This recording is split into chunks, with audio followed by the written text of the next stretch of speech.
Bugün burada olmağım, sizin qarşınızda çıxış etməyin bir möcüzədir deyərdim. Çünki həyat mənə ikinci bir şans verdi və mən peşəkar iş yoldaşlarımın qəhrəmanlığı sayəsində bu an qarşınızdayam. Ruhları şad olsun.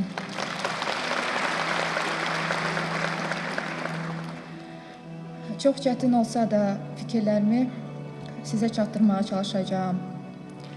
Bəzən həyat bizi gözlənilməz sınaqlarla üz-üzə qoyur. Elə anlar olur ki, insan bir göz qırpımında özünü seçim qarşısında tapır, geri addım atmaq, yoxsa var gücü ilə mübarizə aparmaq. O anlarda biz kim olduğumuzu, içimizdəki inancı, fədakarlığı və gücü dərk edirik. Birlikdə çalışdığım, hər uçuşda fikirlərimi bölüşdüyüm insanları itirmək mənim üçün çox ağırdır.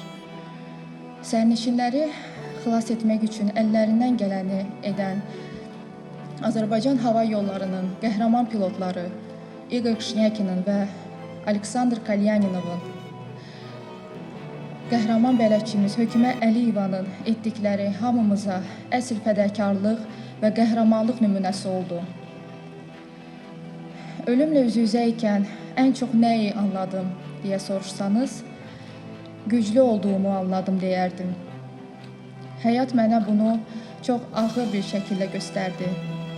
Mən bizə göstərilən diqqət və qayğıya görə möhtərəm prezidentimiz cənab İlham Əliyevə, sağlamlığımızın qayğısına qalan həkimlərimizə, dualarını bizdən əsirgəməyən soydaşlarımıza və mənə hər zaman dəstək olan anama təşəkkür edirəm. Hörmətli sərnişinlər, təlimata uyğun hərəkət edin, hər şey yaxşı olacaq. Hamı ələsin, kəmərini bağlasın, dəhlizdə durmayın.